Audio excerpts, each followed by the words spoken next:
25 December দীর্ঘ প্রবাস জীবন শেষে অবশেষে দেশের মাটিতে পা রাখতে যাচ্ছেন বিএনপির ভারপ্রাপ্ত চেয়ারম্যান তারেক রহমান। আর দীর্ঘ ১৭ বছর পর নিজ জন্মভূমিতে ফিরছেন বাংলাদেশ জাতীয়তাবাদী দল বা বিএনপির ভারপ্রাপ্ত চেয়ারম্যান তারেক রহমান। আর একদিন পরেই বিএনপির ভারপ্রাপ্ত চেয়ারম্যান তারেক রহমান দেশে ফিরছেন।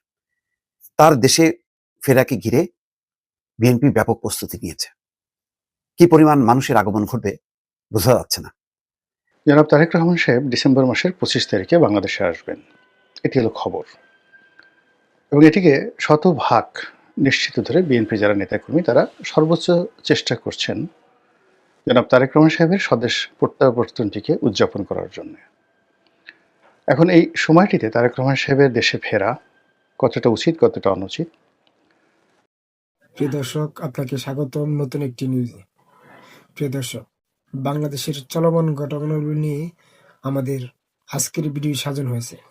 প্রিয় দর্শক, বাংলাদেশ ভারত যে টানাপোড়েন যে পরিস্থিতি সৃষ্টি, তারই আলোকেই আমাদের আজকের ভিডিও সাজানো হয়েছে। প্রিয় দর্শক, ইতিমধ্যেই আপনারা ভিডিওর অংশবিশেষ দেখেছেন। অংশবিশেষ দেখলেই বুঝতে পারছেন আজকে ভিডিওটি কত গুরুত্বপূর্ণ হতে যাচ্ছে।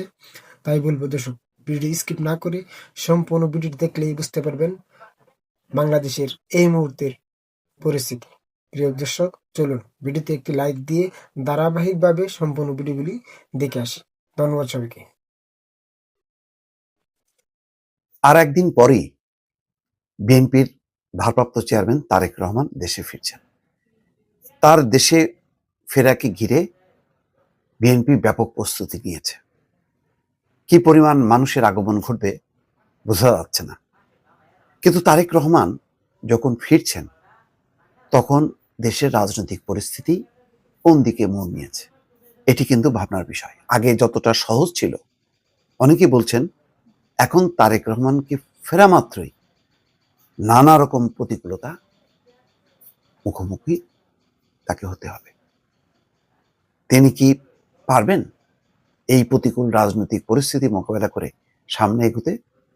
দর্শক, আমরা একটু বিষয়টি আলোচনা করি।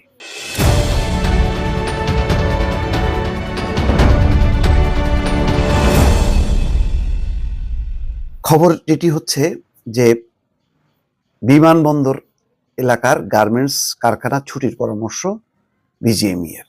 বিমানবন্দর এলাকায় তারেক রহমানের দেশে ফেরা উপলক্ষে বিএনপির মিছিল, ব্যাপক প্রস্তুতি। 300 ফিটে এইরকম স্থানে সাধারণত কোনো রাজনৈতিক দল সমাবেশ করে না, কিন্তু বিএনপি অত্যন্ত ঠান্ডা মাথায় বিষয়টি সিদ্ধান্ত নিয়েছে এবং আমার ধারণা একটা ভালো সিদ্ধান্ত।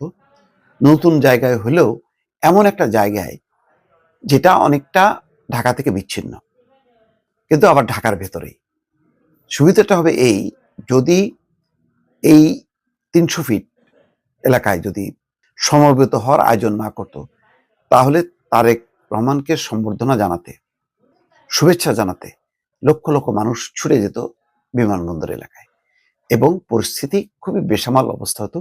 আন্তর্জাতিক ফ্লাইট ওঠা নামা, যাত্রীদের চলাচল সবকিছু মিলায় একটা কঠিন অবস্থা তৈরি হতো। সেই জায়গায় এটা একটা চমৎকার সিদ্ধান্ত। একটা উৎসবের আবহ তৈরি হয়েছে। এর মধ্যে বেগম খালেদা জিয়ার শারীরিক অবস্থারও কিছুটা উন্নতি হয়েছে, যদিও বলা যাবে না তিনি একেবারেই নিরাপদ অবস্থায় আছে, তারপরও কিছুটা ভালো অবস্থায় আছে। তারেক রহমান সম্ভবত, আমি যেটা এখনো পুরো তার রুটটা প্রকাশ না করলেও আমি যেটা বুঝি যে আসসালামু আলাইকুম রহমতুল্লাহি ওবারাকাতুহু। সম্মানিত দর্শক, জনাব তারেক রহমান সাহেব ডিসেম্বর মাসের 25 তারিখে বাংলাদেশে আসবেন, এটি হলো খবর। এবং এটিকে শতভাগ নিশ্চিত ধরে বিএনপি যারা নেতাকর্মী তারা সর্বোচ্চ চেষ্টা করছেন জনাব তারেক রহমান সাহেবের স্বদেশ প্রত্যাবর্তনটিকে উদযাপন করার জন্য। এখন এই সময়টিতে তারেক রহমান সাহেবের দেশে ফেরা কতটা উচিত, কতটা অনুচিত, বা তিনি এতদিন কেন এলেন না, এখন কেন এলেন, এবং তার এই আশার যে পরিণতি সেটি কি ঘটতে যাচ্ছে, এই বিষয়গুলো নিয়ে আমার মস্তিষ্কে যে চিন্তাগুলো নাড়া দিচ্ছে, অথবা আমি রাজনীতি যতটুকু বুঝি, কোনো রকম পূর্ব প্রস্তুতি ছাড়াই আমার হৃদয় থেকে যে কথাগুলো এই মুহূর্তে উৎসরিত হবে সেটা হলো আমার চিন্তা চেতনা এবং আমার প্রজ্ঞার ফলাফল। আপনারা শুনবেন ভালো লাগলে স্মরণে রাখবেন, আর ভালো না লাগলে ক্ষমার সুন্দর দৃষ্টিতে দেখবেন। প্রথমত, আমি সেই গত 14 মাস থেকে, এখন ফার্স্ট ডে থেকে আমার কাছে মনে হয়েছে যে 8 তারিখে, ডিসেম্বর মাস নয়, ঠিক জুলাই মাসের যে বিপ্লব, জুলাই আগস্টে যে বিপ্লব, যেটি 5ই আগস্টে পূর্ণতা পেল এবং সরকার যেদিন গঠিত হলো ডক্টর মোহাম্মদ ইউনূসের নেতৃত্বে, তার আগের দিন পর্যন্ত জামাত এবং বিএনপির হাতে পর্যাপ্ত সুযোগ ছিল, সুবিধা ছিল। তারা সেই অপরচুনিটিটা হারিয়েছে, নষ্ট করেছে। অর্থাৎ আগস্টের 5 তারিখ, 6 তারিখ, 7 তারিখ, 8 তারিখ বিএনপি এবং জামাতের যা করণীয় ছিল সেটি তারা করেনি। ক্যান্টনমেন্টে জামাতের আমির গিয়েছেন, বিএনপির মহাসচিব গিয়েছেন, অন্যান্য নেতৃবৃন্দ গিয়েছেন। তারা ইচ্ছা করলে আরও একদিন পরে যেতে পারতেন এবং সেখানে রাজনৈতিক নেতৃবৃন্দ যারা আছেন, ইনক্লুডিং জনাব তারেক রহমান সাহেব সহ, সম্মিলিতভাবে যদি তারা একত্রে বসতে পারতেন, বিশেষ করে এখানে দুটো পক্ষ, বিএনপি এবং জামাত, তারা যদি একত্রে বসতেন এবং কিছু ইসলামী সংগঠন যারা আছেন, যারা যথেষ্ট স্যাক্রিফাইস করেছেন, তারা যদি বসতেন, তাহলে একদিন ডিলে হলেও তুলনামূলকভাবে এখন যা কিছু ঘটছে তার চেয়ে পরিস্থিতি ভালো হতো। এবং যখন তারা এই কাজটি না করে সেনাপ্রধানের আহ্বানে সেখানে গেলেন এবং ঠিক এটা জগা খিচুড়ি সরকার গঠিত হলো, সেখানে সেনাবাহিনীর ডিজায়ার ছিল, বিএনপির ডিজায়ার ছিল, জামাতের ডিজায়ার ছিল, ডক্টর মোহাম্মদ ইউনূসের ডিজায়ার ছিল, এনসিপির ডিজায়ার ছিল, এই বিষয়গুলো তারা করা হয়নি। 2 নম্বর হলো যে বিএনপি এবং জামাত তারা রাজনীতির মুরব্বী, তারা কোনো অবস্থাতেই রাজনীতির এই বিষয়াদি নিয়ে তাদের যে পারস্পরিক যে আলোচনা, পলিটিক্যাল ডিসিশন, সেই ডিসিশনে এনসিপিকে বা বৈষম্য বিরোধী ছাত্র আন্দোলনে যারা নেতৃবৃন্দ রয়েছেন তাদের সঙ্গে বৈঠক করাটাই তাদের ঠিক হয়নি, উচিত হয়নি। তারা আমাদের সন্তানসমূহ, আমরা যে কোনো ব্যাপারে একটা সিদ্ধান্ত নেব এবং তাদের কল্যাণের জন্য আমাদের যে সিদ্ধান্ত, সেই সিদ্ধান্তটাই তাদেরকে জানিয়ে দেওয়া উচিত ছিল, যেভাবে নেপালে ঘটেছে। এই 3টি ভুলের কারণে প্রথম দিন থেকে, সরকারের প্রথম দিন থেকে আজকের দিন পর্যন্ত একটার পর একটা অনার সৃষ্টি ঘটে গেছে। এবং এই কথাগুলো দেখবেন যে আমার একটা কনসিস্টেন্সি রয়েছে, ধারাবাহিকতা রয়েছে।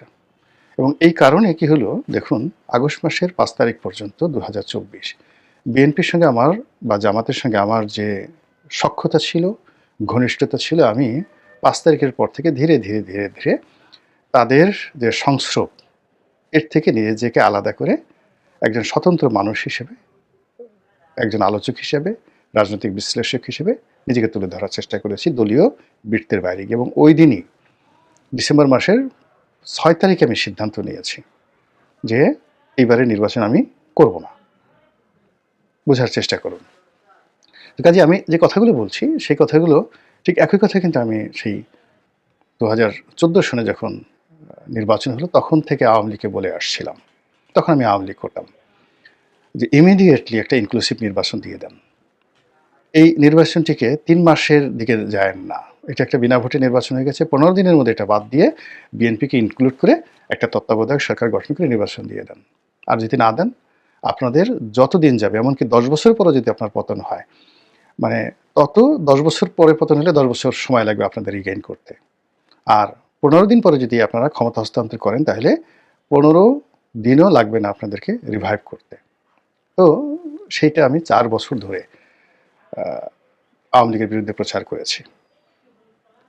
তো এই যে যখন এই সরকার এলো, তখন যেহেতু আমি পুরো সময়টা 2014 থেকে আওয়ামী লীগের রোষানলে আর বিএনপিতে